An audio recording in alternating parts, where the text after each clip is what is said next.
It is Friday, so we are gonna go to the fucking club. Saturday, we're going to the fucking club. Sunday, fun day, go to the fucking club. Monday is Labor Day, so we're gonna go to the fucking club. Cracked Up Tuesday, go to the fucking club. White Trash Wednesday, go to the fucking club. Go to the fucking club. Go to the fucking club. Go to the fucking club. Go to the fucking club. Go to the fucking club. Go to the fucking club. Go to the fucking club. Go to the fucking club. Club.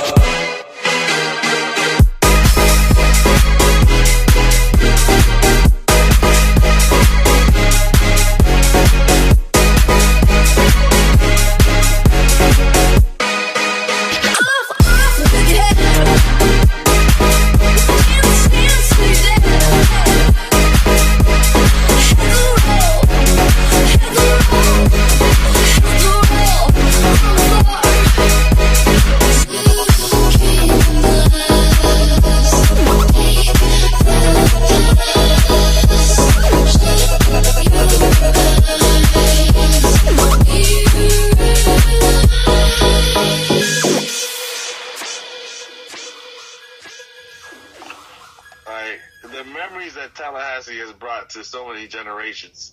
Y'all don't even know about Coliseum. You guys heard the rumors. The fact that it has a legendary place called Coliseum that was destroyed, just like in the history books. The only rumors you can hear about it is the place to be, especially on a Saturday. I think Potbelly's benefiting most out of it being gone. Oh, hands down. Coliseum was an epic place, man. And what was the name of that little place right beside it? There was a little long shot on the left. Like a little pizza place, whatever. No, it was another club. He made it Rock Bar. He made it Baja's at one point. Yeah, it was called something bar. Lit bar. Rock Bar. Yeah, Rock Bar was pretty hot too, man. Mm-hmm. Those were some Baja's too. I do miss, Baja's is great. I do miss Simon and his old business partners having a larger presence in town. I feel like we were really blessed with some shows here that we wouldn't have had otherwise. Like, we've gotten to see some phenomenal shows. Excision rolling a row of like 400 feet of 25-foot tall speakers. Like, dude, there were real shows. It was like a mini festival. It'd be like 5 hours, 6 hours of just absolute top name DJs just throwing the fuck down. It was really, I wish we had something like that back. I really do. It was incredible. People would travel from Jacksonville, Pensacola, just because it was an affordable ticket too. Yeah. Like, $5. What? $25 to see Excision? What? Yep. And then we would meet these guys at the house party afterwards. They come to the party. Yeah, we want to party every year. And bro, they were down to party and hang out. It was crazy. Yeah, man, it's changed a lot. Oh, yeah. It just changed a lot. I don't know if it's necessarily for the worst that it's changed. I'd say that the club scene itself isn't what it once used to be. I mean, you could tell that across the board, though. I mean, whether you were going to Bullwinkle's on a Thursday night, whether you're going to not having things like Coliseum, not having things like AJ's. AJ's or what was the one that was where was in the corner of Railroad way back in the day? I don't know. There's been so many clubs come and gone here. So many failed ones. So many.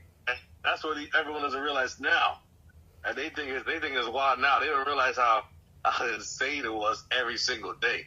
When they had Tuesday, it was flipping Tuesday to AJ's without a bounce floor. It felt like it was like a movie. It didn't make sense. Construction, they needed to sell that thing years. Then they had GVO, and before GVO there was something else. It was sitting next to College Town. There was more places to go on Wednesdays. And then there was, White Trash was always there. And then all these other places. Thursday was galore of things, especially Bullwinkle's. Friday, some people still went to Bullwinkle's. They just had so many options of what to do Friday. And then when Baja's or Coliseum was around, the shows you're talking about, this man was promoting shows every week at one point. I know I was promoting for it. Every week. It was exhausting. I don't know how he pulled that off.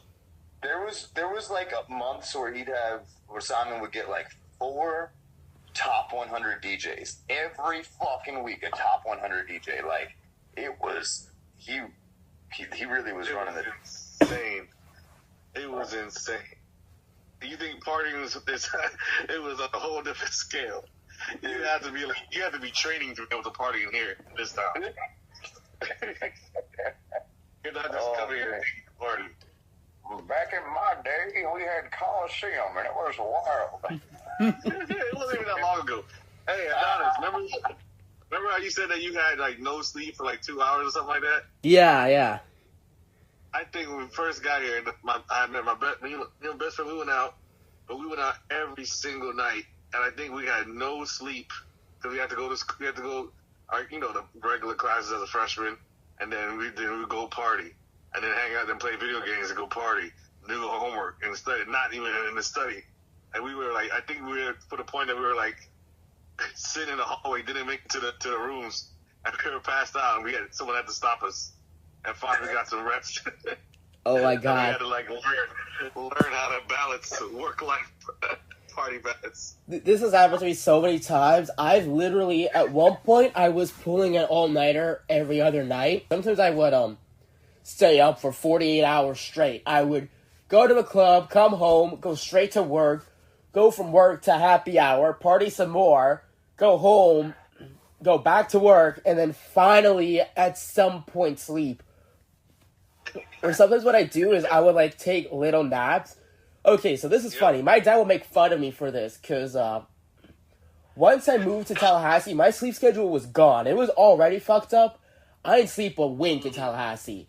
I would sleep in little spurts. Like, say if I worked from 11 to 4, I would sleep from, like, 4:30 to 6:30, and then go out. And then I would come home and go straight to work.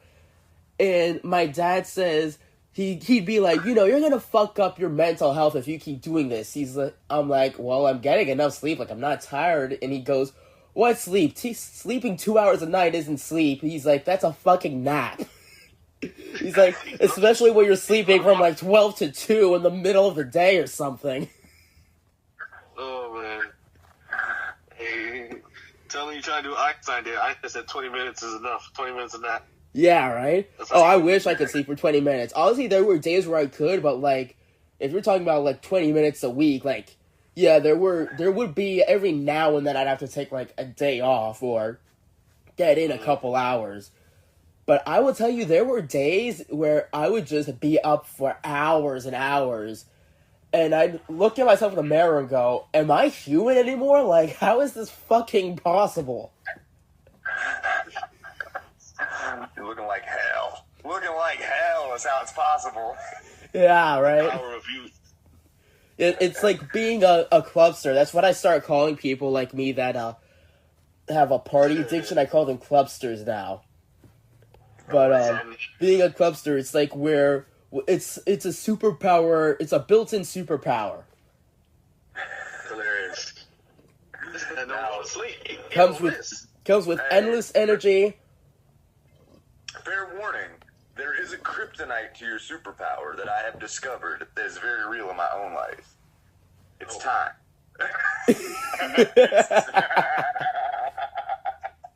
As the years progress and as the partying stacks up, there comes a point where that all-nighter thing does me. You're like, you know what? Fuck these guys. I'm going home. Go to sleep. You know what my kryptonite was? Finances. That's good. It costs, man. Oh, man, I don't know how I survived. I'd have, like, because I don't have a car, so I would Uber everywhere, and, prices spike up during, like, football season, or if you're trying to club hop and whatnot. Bruh, I'd go home on a Wednesday with $20 in my bank account, and I'd be like, well, I get paid in 2 days. I'm gonna party it up tomorrow and Friday. And I still manage. I've never been behind on rent, never been behind on my phone bill. I'm like, how the fuck is this possible? So you learn budgeting. Party. You're one of the few, my friend. You're one of the few. We all have that friend that parties every night that hasn't paid their rent in 6 months and is couch shopping. No, I would have friends ask. It is surprising when you look back at your account and you actually count what you spent money on. And you look back, damn. Because Uber going one place to another place is $30 minimum if it doesn't surge. And then the drinks or whatever other party favors that may happen to go on through the night. It just, you count, then you go out Saturday or Thursday. You went out all those nights. Think about all that. Oh, no, there was one time. So I know a lot of times on this podcast, and I know Corey knows this specifically because we were talking about this the other day. I know it's a lot of gossip, and I basically rat people out for being stupid. I've done stupid stuff myself. One time when I was at recess, I was telling my coworker this one time, and he ratted me the fuck out for this. I walked up to one of the recess bottle girls and tipped her $100, and then just walked off. And my coworker was like, well, did you get her number? I'm like, no. I'm like, well, I have her Snapchat, which I have before, but I don't really talk to her. And he's like, did you even... Wait, she has a number? And then he's like... She was number one in my book. Yeah, right? And then he's like, so wait, you tipped her $100? Don't you think that's a little much? I'm like, yeah, but she's hot, so it's worth it. And he goes, did you even have a table? I'm like, no. He's like, were you invited to someone's table? Like, he starts asking all these questions until he finally got to the point where it's like, no, dude, it was just a regular night. I was in the crowd with regular people, walked up to a bottle girl, handed her a $100 bill, and walked off. And he goes... Did you make sure she saw your face? That I did. And he says to me... He looks at me and he goes, you are fucking stupid. Right there in the middle of the drive-thru. He just looks at me and he goes, you're stupid. What if he ends up marrying her? Yeah, right. Hey, listen. Like you said, stupid. Listen. Does she remember you? If she saw you now, would she remember you? I have no idea, because if I saw her, I wouldn't remember her. I think we've all had our slip-ups and our moments when it comes to drinking or other things. I think we've all had our stories. There's some stories you don't remember or we heard about. I remember that one. I wouldn't be able to tell you which bottle girl it was, but I know where it happened. That's too funny. I screwed up the other night, so I was about to leave the house, and I was like, man, you got a bunch of cash. You have all your cash in your pocket. Make sure you take that out of your pocket before you go, and, just keep $50 or something, whatever, just to make sure you can have a good time tonight. Shouldn't take too much. You're only going to be out until midnight, right? Right, of course. Well, I forget to take the money out of my pocket, and I'm, walking to somewhere in College Town. I'm, walking, and I, touch my pocket. I'm like, oh, fuck, I forgot to take the money out of my pocket. Should I run back to the car? Nah, fuck it. I'll be good. Nah. Nah, I was not good. You're not good? Not good. Well, I mean, there's been times. I remember one time there was my best friend decided that he wasn't going to go out because his girlfriend didn't want him to go out. She wanted to stay and enjoy the time. But I brought balloons so we could share our birthdays, even though my birthday's not the same day as his. So I said, bump it, bro. I'll go to the club anyway. So we went to the club, and there's random people in line. Is it your birthday? Like, yeah, it's my birthday. I had the balloon on my wrist. And, the bouncer's like, you in the wrong line. So what you mean? Can I get in? Goes, you know what? Just because it's your birthday? Here, who's with you? I pointed these random girls who were standing in line with us. We all got in for free. They had to wait in line. They all thought it was my birthday. And all I remember is that when I lost the balloon, I don't remember the rest of the night. Because people were buying the shots. That reminds me of a coworker who walked into one of the bars and she just shouted, "It's my birthday!" and got free drinks for the rest of the night. I'm like, damn, I need to start doing this. It's a vibe, bro. Bring a balloon is more believable. Yeah, right? One of the artists we have signed, one out of Nashville, Boz, he will just randomly post on his Instagram or Facebook, like, blah, blah, worst birthday ever. And, like, I didn't know him that well, and, he's a big Lions fan, and the other day he was like, oh, after the Lions game, worst birthday ever, so depressed. And I was like, oh, shit, fuck, he's like, I'm signed to artist, and I don't even remember his birthday, I didn't even contact him on his birthday, what kind of manager am I, blah, blah, blah. It was not this motherfucker's birthday.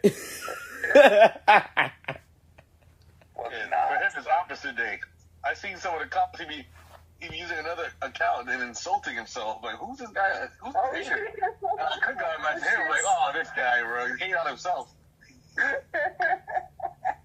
Like, I mean, like, who's this hater? That's why they click on his comments. And like, yeah, oh, wow. It's definitely him. He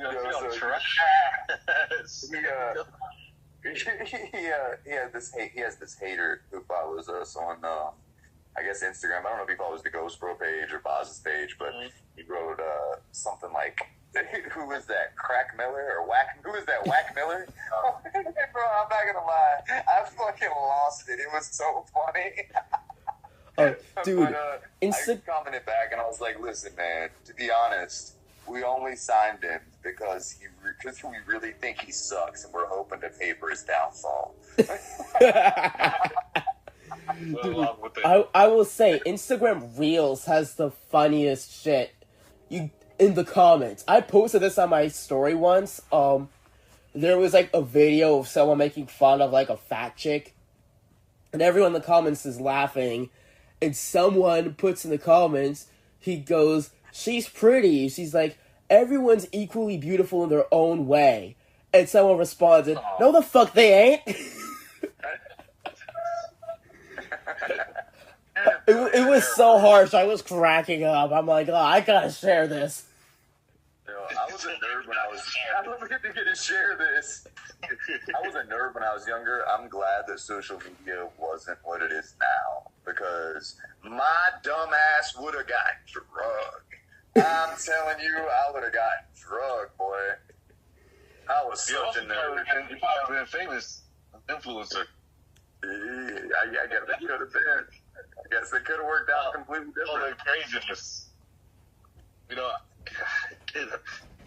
recording yourselves all the time, like especially doing that before, it's called influencer. So now it's weird when someone calls me or someone else an influencer. I'm like, bro, it's what?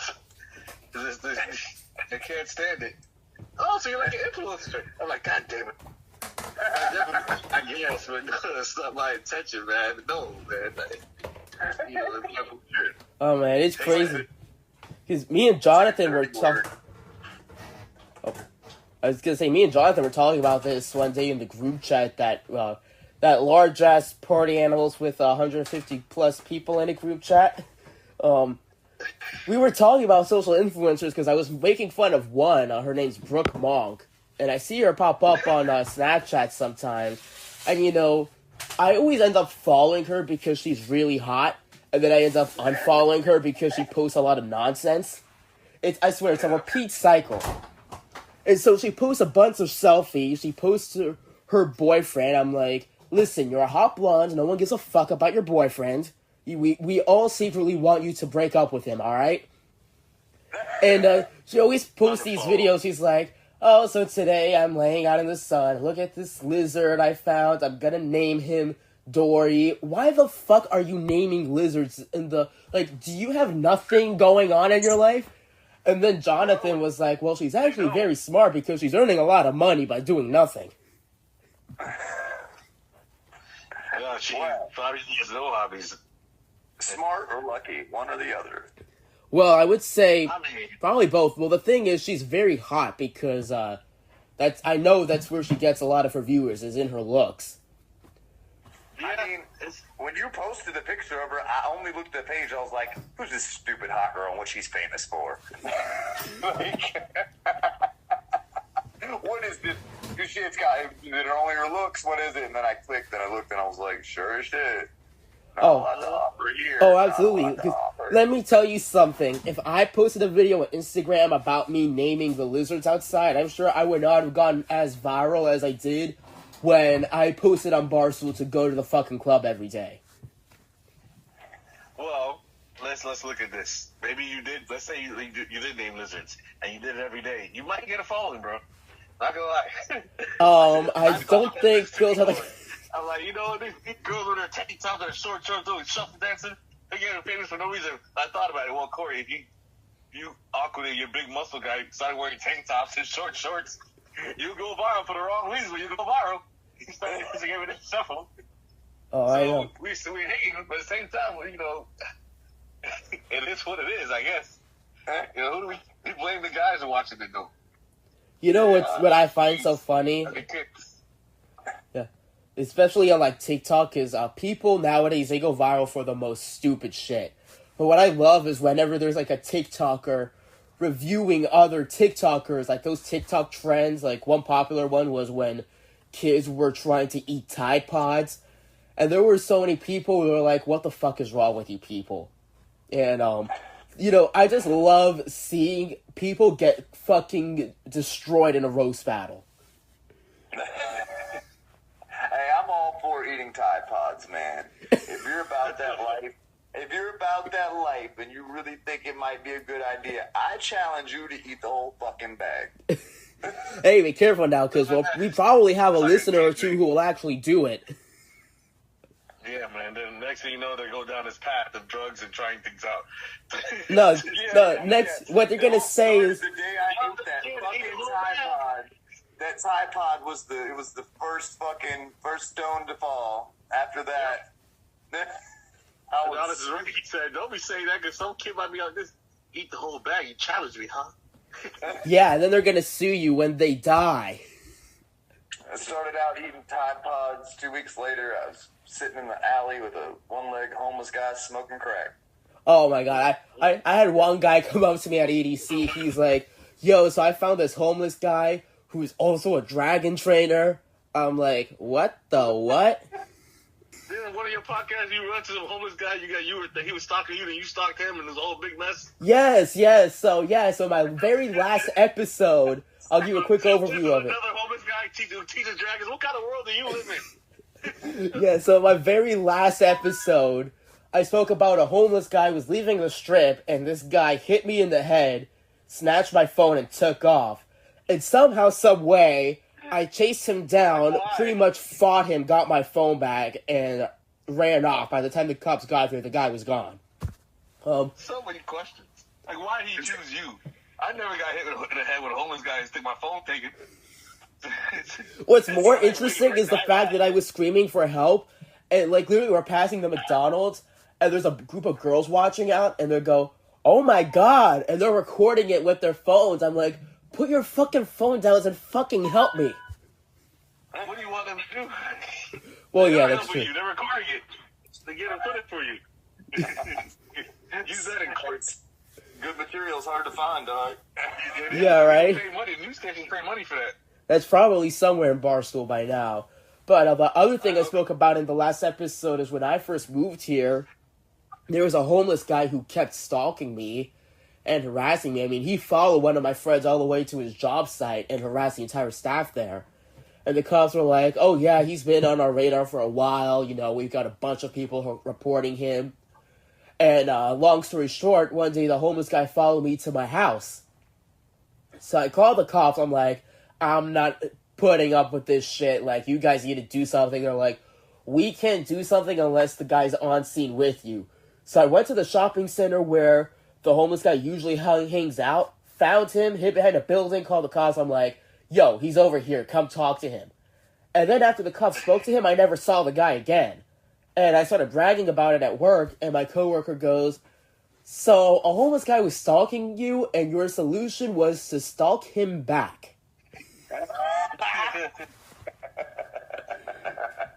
Sounds You're legit. the same boat, man. Yeah, you're the same boat. You do the same thing. Y'all got this hate for no reason. Yeah. Yeah, I'm a very snippy person. Like, I'm really outgoing and friendly towards people, but at the same time, when people give me shit, especially if it's for, like, seemingly no reason, I'm so quick to snap. Like, why are you snapping on them? Like I'm the kind of person where it's like, oh, you wronged me, vengeance for Gotham. Yeah, I used to snap a lot. I'm getting it. Corey knows. Yeah, man, here, hold on a second, man. This man snapped on me the other day. He was chilling, picking up these people on the Tesla, just, chilling and relaxing, at a normal spot that people pick people up at. And first of all, he easily get around me and went in front. I'm like, what happened? All right. So let's be clear. He starts crossing at me, road race, starts kicking and honking the horn. He starts getting a line behind him. Everyone before him went around me. He's just getting a huge line. And he says, Courtney, I look in the river mirror. What's wrong with this dude? Look in the river mirror. I'm like, is that Jonathan? I'm like, Oh, are you talking about the road rage? I remember that. Because Jonathan... So this was before Corey got into the group chat. So me and Corey met at La Familia's 4th of July celebration at Potts. And we hadn't spoken since then. And Jonathan sent a video to Party Animals. He's like, you know when you're behind the wheel and you're raging at some motherfucker who's blocking your way? And he's like, I didn't realize this was one of my best friends. And I was like, Jonathan, add Koreyography to the group chat right now. Bro, I'm telling you, there's nothing that pisses me off more than coming down Madison Avenue and these fucking Uber drivers parking and blocking the whole road. So I pull up.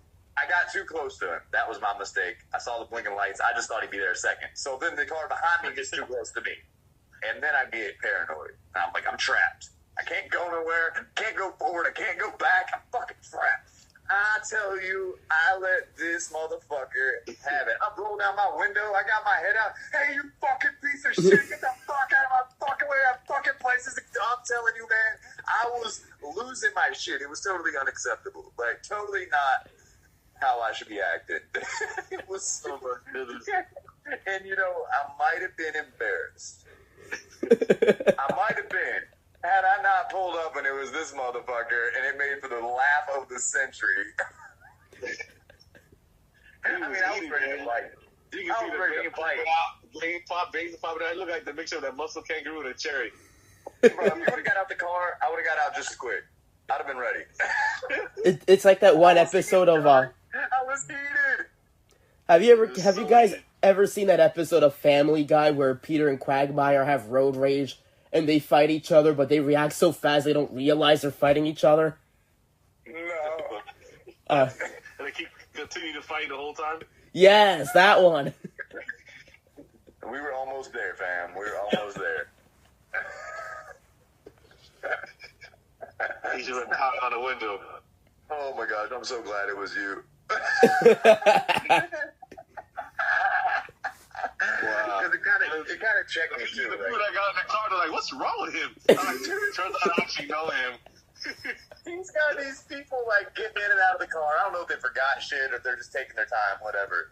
But so they're outside of the car. His door's open. They hear everything. I'm saying, you fucking move your fucking dude. I'm fucking losing it. And these people are like looking at me like, oh shit, this might be about to pop off. Is there prior beef? Like, what's going on here? Our Uber driver guy, is he gang banging? What's going on? Like, He's lost his mind. oh, dude. And when I pulled up and I was like, oh, what up, Corey? They looked at me like I was fucking insane. Well, I guess that's what I was displaying. But oh, man, it was bad. No, you know what I need to see, Jonathan? I need you to have the same kind of rage next time you're behind a blonde sorority girl driving around campus or something. No, they'll lock my ass up. They lock my ass up. Lock him up. He was singing that song by Akon. They got me locked up. They won't let me out. Won't let me down up. Won't let me out. Oh, I will say this. I will say one more thing I like to say that I've done. I have no shame to it because I think it was good for everybody. I have this thing I like to do, especially at a certain level. And it started at Coliseum, then it went to other places like Baja's. And if I'm at Pots, if I see, I have to do it. But it was so bad at Coliseum because I was working there promoting. So I was there often. And then some girls would be so drunk coming up to me, Corey, can you buy me a shot? Or can you buy me, they have a group of them, like a whole bunch of them. Can you buy me a shot? I look at the bartender, she goes, the usual? And she would make it cranberry with a splash of OJ. And they would give them all these shots, these fake shots. And they would drink it, thank you, Corey, with the K, and then go on to business. That's Fake actually shots, so man. smart. And the guys at first would hate it. They were like, damn, that's a genius. They can save so much money. I'm like, yeah, you save a lot of money, man. Yeah, so they still carried it on to other places. Yeah, and you keep yourself sober too for the next round of girls. Exactly. Yep. They're so that good. is genius. Genius. See? It works, man. No one even knows. Then another guy, one parent, there's a father that has parents weekend, he goes, you know what? I'm buying a round of shots too. Oh, Oh, when you got free shots. Yeah, he got free shots. Oh, this guy's definitely getting one. He started this. Come on. That's epic. That's absolutely epic. I'm not sure I want to use that. Oh, I'm definitely using that next time. He said, yeah, use it. I've done it when we're sitting at the bar. I think at Madison Social, we were sitting at the bar, and there's a girl from across the way. Now, I will say, I pushed it a little too far. I tried to use water one time. I pushed it. I told the bartender, hey, give this to these two girls over there. Me and my friend are chilling right there. He gives them drinks to, this is for them gentlemen over there. They're like, look at this. One girl starts sniffing it. Like, the other girl tries to have a drink. He goes, is this water? I'm like, oh, damn, they got me. They got me. So never use water again. And then we had to come up my friend Danny. You know, like, hey, make sure y'all hydrated. I'm like, oh, boy. You know, it worked out okay, though, because you sitting in water was almost like a smite. Like, they didn't know you were trying to get them. They just thought you were trying to smite them. They were like, oh, that fuck boy, fuck him. But it throws them off. Then people are friendly to talk to you. You're like, what's this guy? What's this angle? You know, what is this? So, you know, it actually works out better. Making sure they stay hydrated. You know, if they actually want to drink, then we can talk about that later if we really need to talk about it. Yeah, we can talk about them buying me a drink later. Oh, man. It's all about saving that money. That's epic. That is absolutely epic. Rolling by close to pass on the other. It's caught! It's caught! It's caught! Touchdown FSU! Calvin Benjamin! Knowles retake the lead with 13 seconds remaining. Knowles retake the lead with 13 seconds remaining. Marshall looks like sort of hook the lateral a little bit. There's the lateral to the right side. Now they go back a little bit later. Pass back to the left side. They got the number running. There's that Trey Mason. Mason running to the 30. Mason to the 35. He's tackled. Game over. Knowles are the champions of college football.